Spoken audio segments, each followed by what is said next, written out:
스스로 양쪽에다가 지금 밉보이고 있는 상황을 연출하면서 실리는 전혀 얻지 못하는 이미 원전이 가장 비싼 발전원이거든요. 이 배터리가 사실은 어찌 보면 이 에너지 전환, 특히 교통 부문에서의 에너지 전환의 핵심이라고 할 수 있거든요. 예, 한국 국민들 상당수는 저는 굉장히 큰 어떤 부를 축적할 수 있는 기회를 가질 수 있다고 보는 거죠. 여러분의 막힌 속을 뻥 뚫어드리는 김정대의 뻥 뚫리는 TV 김정대입니다. 자, 오늘 특별한 손님 한 분 모셨습니다. 선대인 경제연구소 소장을 맡고 계시죠? 선대인 소장 나오셨습니다. 안녕하세요. 네, 안녕하세요. 반갑습니다. 네. 이분은 정치학과를 나오신 분인데 주로 노는 데가 경제 분야, 부동산, 뭐 이런 사회경제적 분야에서 노시고, 저는 경제학과를 나왔는데 경제학에서는 하나도 모르고 주로 정치 군사 분야에서 노는 우리 둘이 뭔가 인생이 중간에 바뀐 거죠. 꼬인 거죠. 뭐. 꼬인 거죠. 왜 전공대로 안 사냐고. 그러니까 예. 저도 20년 전쯤에 제가 이런 일을 하고 있을 줄 상상을 못했네요. 네. 네. 그러니까 이제 그 케네디 그 공공정책대학원 네. 거기 나오시고 동아일보에서 기자 생활도 하시면서 완전히 경제 분석가로서 이 부동의 위치를 이제 확고하게 자리를 잡았는데 저는 그 사이에 전쟁 연구만 했다고. 그러니까 우리 인생이 뭔가 꼬여도 제대로 꼬이는 거죠. 우리 이거 바꿔야 되는 거 아니에요? 서로 그 역할을? 뭐 그래야 될 것 같기도 한데 뭐 네. 어떻게 인생이 꼬이고 풀릴지는 사실 모르는 것 같아요. 사람이니까. 아, 그렇죠. 그러니까 뭐. 저는 대학 들어가는 순간 괜히 들어왔다 싶었어요. 예감대로 꼬여버렸습니다. 자, 우리 꼬인 남들끼리 오늘 방송 한번 재밌게 해보겠습니다. 자, 최근에 그 선대인 그 소장께서 새로 낸 책입니다. 대한민국 위기와 기회의 시간. 초반 기세가 괜찮습니다. 예, 책을 내서 이게 어떤 그 좀 뭐 여러 가지 이제 피드백이 오고 있을 것도 같고 또 책도 그럭저럭 나가고 그럭저럭 나가고 잘 나간다고 해주십시오. 네, 잘 나가는 거예요. 이 정도면은 거의 뭐 이제 그 베스트셀러 바라보는 거 아니겠어요? 예. 읽은 분들이 그 지금의 상황을 한눈에 좀 정리할 수 있는 좋은 책이었다. 인플레이션 이야기를 하면 뭐 미국을 중심으로 해서 세계 경제 중심으로 이렇게 다루는 책들이 많은데 이게 국내 문제, 특히 가계부채나 부동산 문제와 어떻게 연결되어 있는지 잘 알 수 있는 책이다. 이런 호평을 해주시는 분들이 있고요. 네. 제가 스스로 자꾸 이렇게 떠벌리는 이야기를 또 하려니까 좀 쑥스럽긴 하네요. 하여튼 뭐 세계의 명작이라고 생각합니다. 쑥스럽지 않은 것 같아요. 어쨌든 책은 팔리고 봐야 됩니다. 제가 이 책을 교보문고에서 사가지고 앞부분을 좀 재밌게 봤어요. 앞부분만요? 다는 못 보고 왜 인플레이션이 이게 어떤 거대한 어떤 순환 주기가 돼가지고 이게 밀려오느냐. 그 이제는 저물가, 저금리 시대는 끝났다. 많은 학자들이 그런 얘기를 하지만 이 책은 약간 특별합니다. 그런 부분을 좀 거시적인 맥락을 잘 짚었기 때문에 저는 그런 생각이 들었어요. 가장 살인적인 인플레이션은 70년대 말에 있었더만요. 네네. 그 석유 1, 2차 파동에 따라서 70년대 중반부터 해서 그 다음에 이제 81년 정도에 막을 내렸죠. 사실. 그때 굉장히 고통스러웠죠. 굉장히 고통스러웠어요. 사실 저는 거기서 이제 선대인 소장이 제시하는 그래프를 보면서 이게 경제뿐만 아니라 정치적 격변의 그래프예요. 사실상 박정희 정권이 그때 끝난 거 아닙니까? 종말을 구한 게 우리나라도 인플레이션에 막 그 여공들 막 신민당사에서 철야 농성하고 김영삼 제명당하고 박정희 대통령 암살당하기까지. 이게 저는 떠오르더라고. 이 그래프를 보면 그게 그냥 틀린 이야기가 아닌 게. 실제로 뭐 이렇게 이제 보는 분들도 있죠. 뭐 그 중국에서 공산당 혁명이 어떻게 일어났나. 사실은 경제적인 배경으로 보면 그 당시에 그 엄청난 인플레이션이 오면서 국민당 정부가 몰락했다. 뭐 이런 식으로 보는 견해도 대만에서 있거든요. 말이죠. 아니요, 중국에서. 네네네. 국민당 정부에. 네. 자, 그러면은 지난 한 30년 넘게 저금리와 풍부한 유동성 하에서 그 황금의 시대를 누려온 말하자면 세계화의 시대, 평평한 시대. 또 자유무역의 시대 네. 이러면서 세계가 상호 의존되고 같이 이렇게 번영을 누려온 저물가 저금리의 시대가 이제는 네. 끝났다. 네. 이제는 그렇다면 그 지난 30년의 세계 질서도 뭔가 근원적인 변동 또는 변화? 네. 예, 세계화 시대 정말 이것도 예견해 볼 수 있는 건가요? 그게 사실 정말 많이 맞물려 있는 게요. 물론 이제 그동안 그 과잉 유동성 이런 것들이 뭐 전 세계적으로 이렇게 풀려 있었는데도 불구하고 네. 뭐 예를 들어서 중국에서 이제 또는 동남아에서 저가 이 제품들이 전 세계로 이렇게 풀리면서 사실 물가가 낮게 유지되는 그런 효과 등등이 있었거든요. 네. 또 우리가 어쨌거나 자유무역 또 세계화가 이렇게 진행이 된다라는 것은 전 세계에서 어쨌거나 비교 우위에 따라서 제일 값싼 물건들이 서로 이제 이 교역이 된다라는 뜻이고 그것이 세계적으로 사실 물가를 낮추는 효과가 분명히 있거든요. 네. 근데 코로나 사태가 오면서 이른바 이제 세계적으로 공급망이 꼬여버리니까 이게 이제 이 생산도 지연되는 데다가 배송 또는 운송도 지연되는 그런 흐름이 나타나면서 이제 물가가 올라간 현상이 일어났는데 예. 근데 거기에 더불어서 지금 2008년 금융위기까지 진행되어 왔던 세계화의 물결 그게 2008년 금융위기 이후에 사실은 일정하게 좀 주춤해지고 퇴조하는 흐름이 좀 나타나고 있었는데 트럼프 행정부 시절에 이제 미중 간의 이 갈등이 격화되고 있었잖아요. 예. 이게 이제 코로나 사태와 겹치면서 이제 미중 간의 경제 블록화 현상이 굉장히 지금 뚜렷하게 나타나고 있거든요. 그렇습니다. 이게 또 한편으로는 공급망을 더욱 이제 경제 블록별로 이제 재편하는 현상이 나타나면서 네. 이게 또 한편으로는 인플레를 촉발하는 부추기고, 네. 그런 이제 또 하나의 뭐 요인이 되기도 하는 거죠. 아, 그렇군요. 네. 그러니까 지금은 어떤 면에서는 그 세계화 시대에 맞는 어떤 규범과 규칙에 기반한 상호 의존적인 세계. 네. 네. 이것이 다 무너지는 징후들이 주를 이루네요. 뭐 미중 간의 장기 전략 경쟁이라든가, 네. 우크라이나 전쟁 발발이라든가, 네. 또 자원의 무기화라든가. 네. 네. 이거는 전부 다 어떻게 보면 기존의 국제 질서의 근간을 흔드는 네. 이런 요인들이 도처에서. 네. 네. 그럼 전 조금 무서워지는데 이거 어떻게 되는 거예요? 그러면 네. 인플레가 사람 잡는 거 아니야? 이거 저 정권도 잡았잖아. 박정희 대통령. 그거 어떻게 되는 겁니까 이게? 뭐 지정학적인 관점에서는 의원님이 더 잘 아시겠지만 인플레라는 현상을 중심에 놓고 보면 네.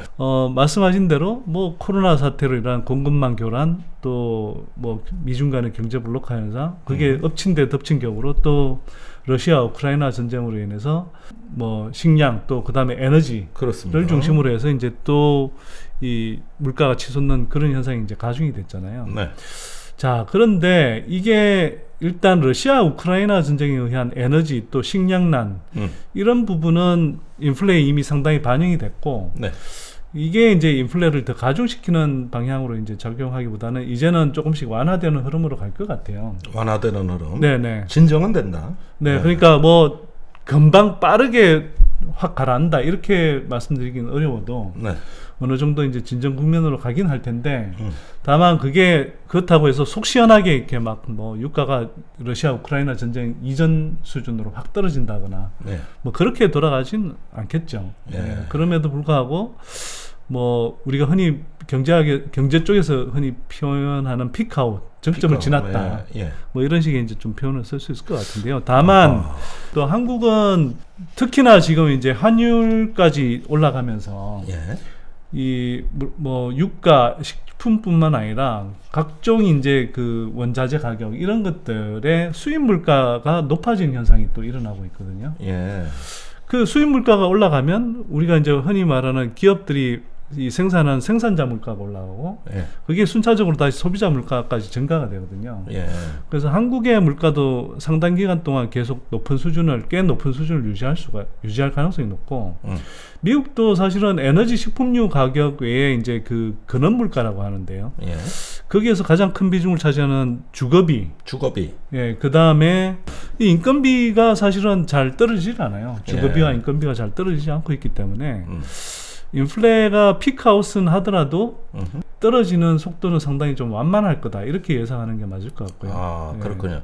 그러니까 증가율이 급격히 올라가는 그거는 지났다는 얘기지 그렇다고 해서 네. 이게 안정된다거나 지금 바로 뭐 회복의 시간을 바로 네네. 간다는 건 아니라는 말씀. 네네. 그러니까 뭐 지금 예를 들어서 뭐 미국 기준으로 8%뭐 이때 일어난 그런 물가 상승률이 그렇다고 해서 뭐 금방 뭐 5%, 4%, 3% 이렇게 떨어지지는 않는 거예요.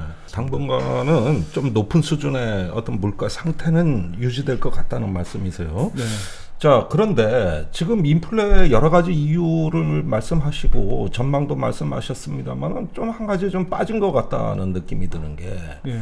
작년에 미국이 돈을 얼마나 흥청망청 풀었습니까? 작년까지. 네. 그런데 작년에는 이런 일 절대 없을 거라 그러면서 뭐 현대 통화 이론이라는 뭐 이상한 이론을 들고 나와가지고 네. 무제한적으로 돈 풀겠다고 얘기한 지가 얼마 안 돼요. 네. 이거 불과 1년 전 상황이에요. 네. 네. 그 당시에 양적 완화를 주장하던 그 많은 학자들 다 어디로 갔습니까? 근데 지금 아니 뭐 웃을 일은 아닌데. 네. 돈 찍어가지고 완전히 흥청망청할 때는 언제고 이제 와서는 자꾸 핑계를 대. 뭐 우크라이나 전쟁 때문에 코로나 때문에 유가 급등 때문에 아니 그거야 인간의 어떤 의지와 의지가 충돌하고 자원이 무기화되는 걸 그건 관리해야 되는 거지.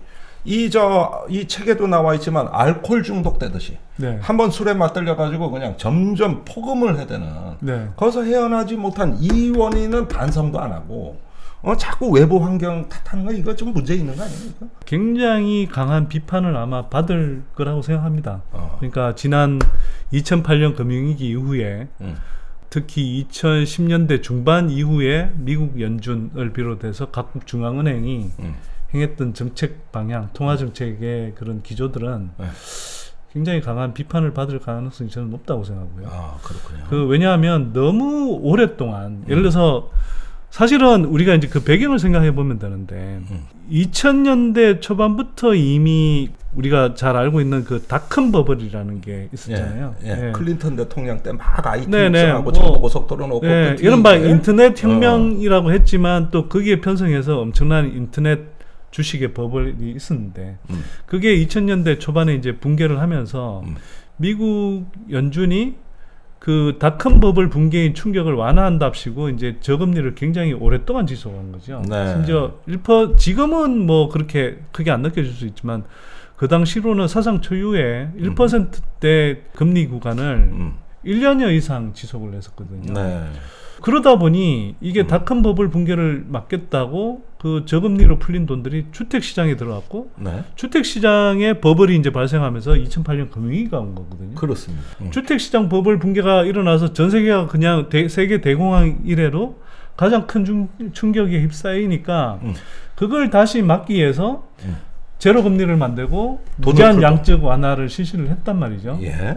그렇게 해서 물론 이제 워낙 경제적인 충격이 컸기 때문에 일시적으로는 그렇게 하는 게 맞았지만 그게 언젠가는 이게 너무나 비정상적인 조치였기 때문에 그걸 지속해서는 안 되는 거였거든요. 예. 일정한 시점에 이제 걷어들여야 됐고 실제로 미국 연준이 2013년부터 점점 테이퍼링이라는 걸 하기 시작해서 예.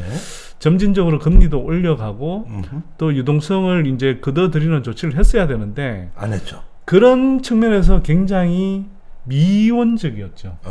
특히 각국 중앙은행들 입장에서 보자면 아니 이렇게 돈을 풀었는데도 뭐 인플레가 안 일어나. 네. 또 한편으로는 뭐 경제 충격이 워낙 컸던 영향도 있지만 세계 경제가 그 이전처럼 그렇게 막 활발하게 또 성장하는 느낌이 아니야. 예. 이러니까 이제 각국 중앙은행들은 계속 이렇게 그 유동성이 과잉돼 있는 상태를 지속할 나름의 이제 명분이 있었다고 판단한 거죠. 그런데 저는 이게 결국은 각국 중앙은행들의 무사한 일 또는 책임 방기라고 생각하는 게요. 예. 사실 인플레가 안 왔느냐. 뭐 실물 경제의 인플레는 안 왔지만 사실 자산 가격은 엄청난 인플레가 발생한 거거든요. 예컨대 뭐 부동산 주식 네. 이런 거. 특히 미국에서 주식 시장이 계속 하락이었죠. 그래서 주가가 뭐 사상 최고 수준을 계속 그득 뭐 경신해 3천 넘어가고 뭐 네네. 영끌. 네. 그러니까 이게 이게 네. 돈의 맛, 취했다. 자꾸 돈에 배팅하고 돈의 맛에 이제 길들여지다 보니까 어떻게 되냐 하면은 나중에 이 판은 점점 커지는 거죠. 네. 예. 이게 점점 커지는 거고 뭐 빚을 내서라도 일단은 배팅을 해야 되는. 네네. 이게 마치 어떤 경제적 자유민이 되는 세상이라고 이제 착각을 하기 시작하는 거죠. 그래서 뭐 흔히 말하는 경제적 자유라는 표현 이런 게 굉장히 유행했잖아요. 예. 특히 뭐 젊은 세대들 그게 이제 자산 가격이 막 치솟아 오르면서 누구는 어디 코인 투자해서 돈 벌었다, 누구는 부동산으로 집 사서 뭐 돈 벌었다, 또 그러지 못한 사람들은 벼락부지하고 이렇게 놀림 받으면서 박탈감을 느끼는 이런 시기가 계속 진행이 되다 보니 미친 거야. 미친 거. 내가 보기엔 예, 그래. 세상이 정말 미쳐버린 거고요. 예. 그래서 그걸 언젠가는 되돌려야 됐었던 건데 예. 그 시기가 너무 늦었다는 거죠. 특히 지난해 중반 이후로는 그러니까 물가 상승률이 뜀박질하기 시작하거든요. 예. 그럼 그때부터라도 그 금리를 인상할 태세를 갖췄어야 되는데 그때도 하는 말이 이게 일시적으로 끝날 거다. 이런 식의 이제 태도를 보인 거잖아요. 아, 그렇군요. 그러니까 시장이 계속 잘못된 신호를 주고 그래서 부동산 거품이라든지 뭐 주식 가격이라든지 이런 것들이 계속 이 거품이 있는 상태로 이렇게 지속되게 만들고 네. 그리고 나서 이제는 통제할 수 없는 식의 인플레가 온다고 하니까 막 부랴부랴 역사의 유례가 없을 정도로 네. 자이언트 스텝을 지금 거듭 밟아대고 있는 거거든요. 빅 스텝을 넘어 자이언트 스텝. 네. 좋습니다. 요 얘기에 대한 자세한 내막은 역시 대한민국의 위기와 기회의 시간. 요 책에 자세히 있거든요. 나중에 책을 통해서 조금 더 심층적인 그 논리를 한번 맛보시기 바라고요. 자, 그런데 그러면 미국의 반응이 어떤가? 앞으로 대책이 뭔가를 조금 살펴봐야 되겠는데요. 저는 솔직히 요즘 미국을 보면은 왠지 모르게 좀 속에서 뜨거운 게 올라와. 혈압이 높아져. 사실 그렇게 돈의 맛에 취해서 이제 작년에는 완전히 뭐 마약 중독자 같이 되더니만 올해 들어와서 하는 걸 보면은 이제 인플레이션을 잡겠다 이러는데 실제로는 두 가지가 눈에 띄어요. 우선 금리를 지금 말씀하신 자이언트 스텝으로 성큼성큼 올린다. 네. 경기 침체도 감소하겠다. 네. 금리로 인플레 잡는 게 우선이다. 완전히 작년하고 극단적으로 다른 말을 해가지고 네. 이게 또 우리 가슴을 완전히 벌렁벌렁거리게 만들어 놓고 네. 두 번째는 일자리 약탈이에요. 네. 다른 나라의 멀쩡한 제조업체를 갖다가 끌고 와가지고 이걸 또 지정학하고 결부시켜서 중국을 견제하기 위함이다. 기후위기를 관리하기 위함이다. 이렇게 네. 선한 목적을 앞에다 놓고 실상 한풀 까보면은 다른 나라 일자리 약탈이요. 그게 저 반도체, 배터리. 네. 그리고 오늘 저 뉴스에 또 났습니다. 그 바이오 그 의약품에 대해서도 미국 내에서 생산되는 거를 구매한다는 바이든 대통령의 행정명령이 네네. 어제 서명이 돼가지고 네. 오늘 뉴스에 다 떴어요. 네네. 이건 뭐야? 이거 완전히 바이 아메리카, 다른 나라 일자리 약탈. 그래서 이건 세계화를 깨는 정도가 아니라 강한 중상주의 정책, 어떤 보호무역을 떠올리게 하는 이 두 가지가 우리하고 한마디 협의도 없이 그냥 내질러 버린단 말이야. 네. 이거 좀 재미없는 거 아닙니까? 이거 응? 계속 이럴까요? 제가 볼 때는 한동안 그런 기조로 할 것 같고요. 그 미국은 지금 이른바 이제 패권 경쟁에서 중국을 견제하는 게 가장 중요한 대외 정책의 목표 아니겠습니까? 예. 근데 중국을 견제하기 위해서는 중국을 뭐 여러 측면에서도 봉쇄해야 되지만 경제적으로 봉쇄하는 게 굉장히 중요하다고 생각하는 것 같고요. 사실 그리고 미국은 패권 도전 국가들을 계속 이런 식으로 봉쇄하거나 견제해서 좌절시킨 많은 경험이 있죠. 예, 성공의 경험들이 누적돼 있잖아요. 예. 소련도 사실은 경제 봉쇄를 통해서 동권을 이렇게 사실 봉쇄시키면서 그때 이제 뭐 냉전이라고는 하지만 네. 사실은 뭐 동구 공산권 국가들의 경제 규모가 상대적으로 훨씬 작았기 때문에 네. 결국은 그렇게 해서 경제적으로 무너지면서 사실은 소련 연방도 해체된 걸로 볼 수도 있는 거거든요. 아니 물론이죠. 네. 그리고 80년대 초반까지 무서운 기세로 올라왔던 일본 같은 경우도 결국은 이제 미국의 강압적인 플라자 합의에 의해서 네. 이제 침체돼 있던 미국이 다시 이제 경제가 부상하고 일본 경제는 이제 몰락의 길을 걸어가는. 그렇습니다. 잃어버린 30년 됐어요. 예, 예.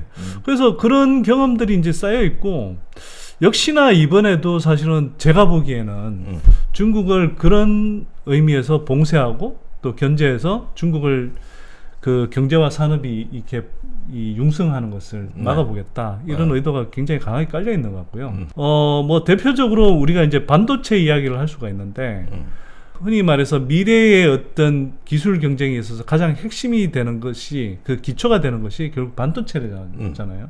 자율주행부터 해서 인공지능 네. 또 뭐 증강현실, 가상현실부터 해서 5G, 거대 6G. 플랫폼이라든지 예. 너 5G, 6G 다 말할 것 없이 다 그냥 반도체가 들어가야 되잖아요. 그렇습니다. 예, 첨단 반도체가 없으면 첨단 산업이 없는 거거든요. 그런 면에서 미국이 그러니까 첨단 반도체에서 결국 중국을 따돌리겠다. 중국이 따라오지 못하게 하겠다. 이런 의도가 상당히 강한 것 같고요. 네. 그게 최근에 이제 뭐 이른바 칩4 동맹 네. 그런 이제 이 요구를 한다든지 하는 흐름으로 나타나는 거고. 근데 저는 한편으로는 그게 부정적인 측면만 있다고 생각하지는 않고요. 오히려 굉장히 큰 기회거나 이런 측면도 분명히 있다고 생각하고요. 미국에서 우리가 그 상당히 좀 우대 혜택을 받는다고 하면 그걸 통해서 벌어들이는 걸 통해서 국내에 여러 가지 수혜가 이른바 넘어올 수도 있다 이렇게 생각하기 때문에 저는 그렇게 또 뭐 부정적으로만 보지는 않습니다. 사실은. 아니 물론 그러니까 긍정 한국에 부정 미치는 요인이 다 있겠죠. 네네. 그런데 일단 국가 관계라고 할 때 이제 뭐 그 한미 관계가 경제 동맹이다, 기술 네. 동맹으로 진화하고 있다. 네. 이런 정도 말을 해놨으면 네. 이런 어떤 미국의 의사 결정에 우리가 참여하거나 네. 또는 사전 협의라도. 네. 그리고 이게 너무 이렇게 일방적으로 진행되면은 동맹 그런 식으로 대접하면 안 된다. 이렇게 경고라도 네. 할 수 있는 뭔가 이러한 노력의 흔적이 보여질 때 국민들이 정부가 이걸 다 고려하고 있구나. 네. 조금 어떤 균형 있게 그래도 보려고 하는구나. 이래 네. 안심할 수 있고 내일을 또 설계할 수 있는 네, 것 같은데 네. 지금은 뭐냐 하면 마른 하늘에게 날벼락같이 떨어지는 거 아니냐 이 얘기는. 예, 예. 이 행태가 이게 좀 괘씸하고 위험하기까지 한 거 아니냐 이거지 얘기. 네. 네. 예. 그거 어떻게 그러니까 생각하세요?